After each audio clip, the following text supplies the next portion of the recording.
Chioma hid in the bush in fear and horror. Her legs were shaking and her heart was beating very fast. She was confused and didn't know what to do. It was a cold night, yet beads of sweat were dripping down her forehead. Chioma watched as Samuel, Ikenna's uncle, and Toba stood over the body of Ikenna, her best friend and first love. Ikenna was lying on the ground with a knife stuck in his stomach. His face was turned towards Chioma. His eyes were opened and tears were slowly flowing out of them. He tried to call out to Chioma to help him, but his lips couldn't move. Chioma shifted her gaze from Ikenna to Samuel and Toba, who looked as if they were arguing about something. If we throw him into the river, his body would resurface after some days and everyone would know that he was murdered. Yes, but if we tie him to a very big stone, his corpse will be stuck under the river and no one will ever find out. No one must know of this. It has to be a secret between the both of us, a secret we must take to the grave. Chioma watched them from where she hid in the bush as they carried the body of Ikenna and tied it to a very big stone, before they placed it in a canoe and paddled to the deep part of the river. When they were far enough, they threw his body off the canoe and watched it sink. Chioma knew that this was the best time for her to escape, so she ran as fast as her legs could carry her from where she hid to her father's house. When Chioma got home, she was breathing very hard. She met her father outside the compound, reading a newspaper and listening to songs from the local radio. Her stepmother was at the corner of the compound preparing dinner. "Where have you been, this stubborn girl? Come and pound this cocoyam so I will finish cooking in time." Chioma went to where her stepmother was and took the pestle and started pounding. But her hands were trembling. The sight of what she previously witnessed couldn't leave her thoughts. She was traumatized by her discovery. Her stepmother looked at her and in anger, she slapped Chioma and warned her, "If you don't pound this cocoyam well, then be ready to go to bed without eating tonight. You this lazy and unfortunate child."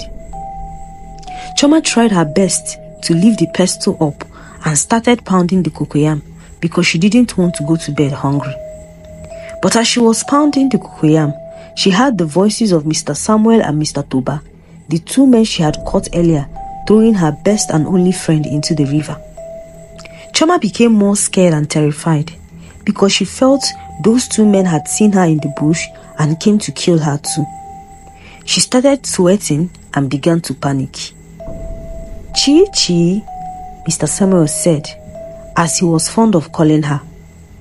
Mr. Samuel was a very close friend of Chioma's father.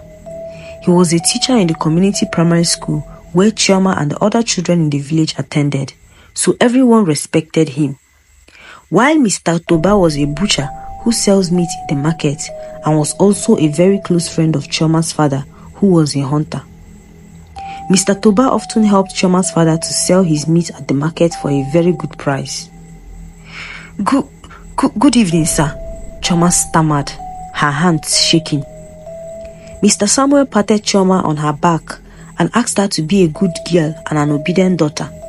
Then the two men went to sit with Chioma's father to discuss. Chioma heaved a deep sigh, knowing that they did not come for her. But she was still curious as to what they were discussing with her father. "Is it possible that my father is aware of what they did?" Chioma asked herself, but she took the thought off her mind and continued pounding the cocoyam. The next day at school, Chioma sat alone on the desk. Ikenna was her seatmate and best friend, so they always sat together. During the first break, an assembly was called for all the pupils to gather at the school compound. Then Mr. Samuel climbed up the podium. "It has come to my notice that Ikenna ran away from home yesterday morning and has not returned since then. His mother is very worried and scared that something may have happened to him. Please, if you have any information regarding his whereabouts, come straight to my office and inform me. And if he is hiding in any of your houses, please tell him to return home. His mother has promised not to beat him. Is that understood? The whole pupils chorused, "Yes, sir," and marched back into their classrooms. While Chioma was going back to her classroom, she saw the mother of Ikenna, Mrs. Ogechi, seated in front of the principal's office, crying her eyes out, and she felt pity for the poor woman. Mrs. Ogechi was the wife of one of the wealthiest men in the village. Her husband owned the community school and many other buildings in the village. However, Mrs. Ogechi was blessed with only one child, whom she named Ikenna. A few years after she gave birth to Ikenna, her husband died mysteriously, making Ikenna the sole heir to his wealth. But Ikenna's uncle, Mr. Samuel, was very greedy. He wanted his brother's wealth for himself. A few months after his brother's death, he approached Mrs. Ogechi and asked her to marry him, so he would be the automatic owner of all that his brother had. But Mrs. Ogechi refused. He did all he could to convince her to be his wife, but Mrs. Ogechi stood her ground, so he gave up. After school that day, Chioma was restless. The event she had witnessed was disturbing her. She felt the urge and need to tell someone, and she knew she couldn't meet Mr. Samuel because he was the culprit. So she decided she would meet Mrs. Ogechi and narrate all that she saw that night. When Chioma was done with all her house chores, she sneaked out of the house to Mrs. Ogechi's compound. When she got there, she met Mrs. Ogechi seated at the front of the house, but there were other people seated with her, consoling her for her missing son. Among the people seated with her were Toba and Ikenna's uncle, Mr. Samuel. But Chioma couldn't turn back because they had already seen her, so she went into the compound and greeted the elders that were seated within. Immediately, Mrs. Ogechi set her eyes on Chioma. She stood up and grabbed Chioma's clothes and started crying bitterly. "You were his best friend. Tell me what happened to my son. Where is my son? Find my son for me," Mrs. Ogechi said with tears streaming down her eyes. The women around held her and loosened her grip on Chioma's clothes, and one of them yelled at Chioma to leave the compound immediately. "Are you not aware that your presence will always remind her of Ikenna, her lost son? Don't you ever set your foot in this compound again," one of the women warned Chioma. Chioma left the compound feeling deeply heartbroken. She broke into tears as she walked back home. There was no one she could trust with the truth. Chioma was the only child of her father. This was because her mother passed away while she was giving birth to Chioma. After her mother's death, her father got married to someone else. Her stepmother started maltreating her, and her father wasn't bothered because he hated Chioma. He blamed her for the death of his beloved wife. Chioma had no friends except Ikenna.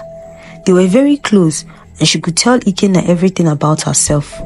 So this deeply broke her heart. Chioma felt guilty by being unable to say anything despite knowing the killers of her best friend. She considered going to the police station, but she felt they wouldn't believe her. Besides, who would believe the words of a teenager over that of a grown adult? She also thought about telling her father, but they weren't close, and the possibility that her father might be a culprit as well bothered her a lot. Chioma was one of the best pupils in her class, and her class teacher, Mrs. Emere, loved her very much. Mrs. Emere always encouraged Chioma to take her studies seriously, no matter what she was facing in life.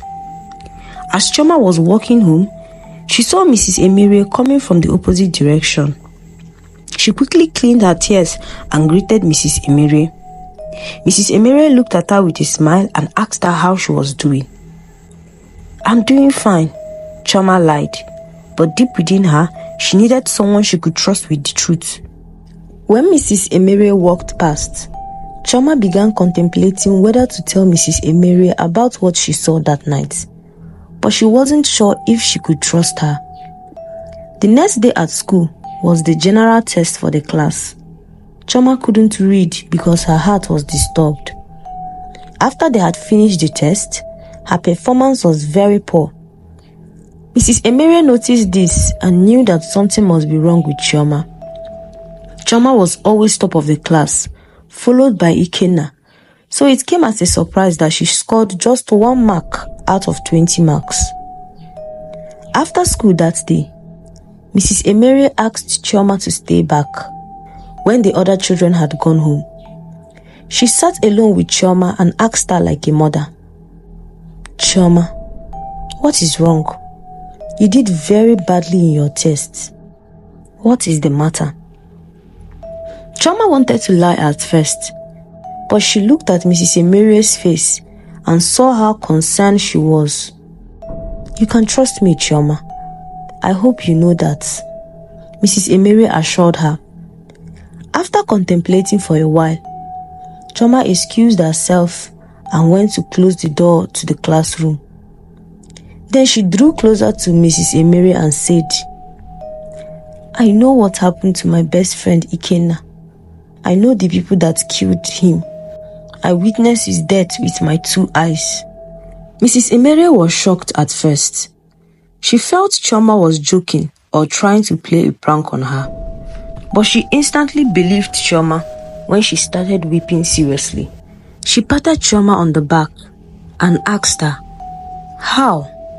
Where? When?" Chioma looked left and right to be sure no one else was listening. Then she narrated all that she witnessed that night to Mrs. Emerie. On the evening that Ikenna was killed, the 2 of them had agreed to meet at the river bank when it was sunset. It was their usual meeting place, away from the villagers. But when she got there that evening, she saw Mr. Samuel and his friend, Toba, standing at the river bank. She quickly hid in the bush so they wouldn't see her. Children had been warned severally to stay away from the river when it was late, so Chioma was scared that they would punish her if she was caught. From where she hid, she saw Mr. Samuel and Toba talking to Ikenna. She was worried that Ikenna was in trouble and would be punished, but she got the shock of her life when Toba handed Mr. Samuel a knife with which he stabbed Ikenna in cold blood. Then they tied his corpse to a big stone and dumped his body in the middle of the river. By the time Chioma finished narrating the incident, she was deeply in tears. Mrs. Emerie held her close to herself and tried to console her. "You are safe, I promise. No one would harm you," Mrs. Emerie assured Chioma. Then she warned Chioma not to tell anyone about what she saw for her own safety. Afterwards, she accompanied Chioma home and instructed her once again to keep it to herself. When Mrs. Emerie got home, she was bothered and confused. She didn't know what to do or who to meet, but she needed to be sure that what Chioma said was true, because the penalty for false accusation was severe and she didn't want to be implicated. The next day, during school hours, Toba came to visit Mr. Samuel in the school. Mrs. Emerie saw him entering Mr. Samuel's office, so she decided to pull a dangerous stunt. She sneaked to the window of the office and began to eavesdrop on their conversation. "The deed has been done, and no one else would ever find his body. All that is left now is my brother's wealth. But his wife is still alive. How do we gain access to his wealth? I don't think I can wait for the elders to give us the right to his wealth since their only heir is missing. Then what do you suggest? I think we should kill Mrs. Ogechi as well. If we do this, then you are automatically the owner of everything." Mrs. Emerie was shocked. She couldn't believe her ears. She quickly pulled out her phone and started recording their conversation. Mr. Samuel said, "Don't you think that would be suspicious? We killed my brother less than 6 months ago. Then his son went missing mysteriously. Don't you think people will suspect foul play if the wife should die as well?" "It happens all the time," Toba replied. "People would say she killed herself due to grief and pain that she was going through." Mrs. Emerie was getting exhausted where she stood. She tried to adjust her leg to position herself properly, and she mistakenly kicked a can. This caught the attention of the 2 friends, and they quickly ran to the window to check if anyone was there. Fortunately, Mrs. Emerie was able to run away before they would see her. When she went back to the class, she was speechless. She knew instantly that Chioma was saying the truth, and she decided that those two men would be exposed. After school that day, Mrs. Emerie went to the king of the village and reported what she heard. She also played the recording of their conversation to convince the king of her words. The king was very angry and furious. He called on his guards to summon Mr. Samuel, Toba and Chioma and Mrs. Ogechi to the palace. Then he asked them to tell the truth about what happened to Ikenna. The two men denied knowing what happened to Ikenna and also swore on their lives that they were unaware of how he got missing. The king called on Chioma in front of the whole elders and told her to say what she saw. Chioma was afraid at first, but the king promised her that she was safe. Yet Chioma was still terrified of the two men. However, when Mrs. Emerie assured her that she could freely speak, Chioma narrated all that happened that evening.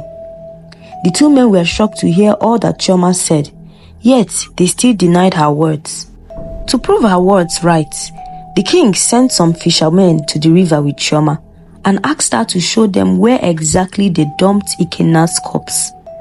The fishermen dived into the river, and in a matter of minutes, they recovered his decaying and bloated corpse. Mrs. Ogechi couldn't contain her tears. She started weeping seriously, trying to carry the decomposing corpse of her son. But the guards held her, and the women who gathered tried to console her.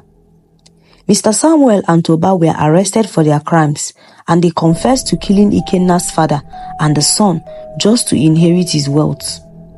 They were sent to prison for life, and Chioma was given a scholarship by the king to study to any level of her choice in any country she desired. Chioma stopped living with her father and stepmother and started living with the king, who adopted her as a princess. The moral lesson of this story reminds us to know that it is wise to strive for your own wealth instead of being greedy and envious of another person's wealth. It would push you to do unimaginable things just to be like them. It is good to have friends that will always look out for you no matter what. Always pay attention to the words of children, no matter how naive they may sound, because in every rumor there is an atom of truth. Be mindful of the people you trust. Your best friend can be your worst enemy.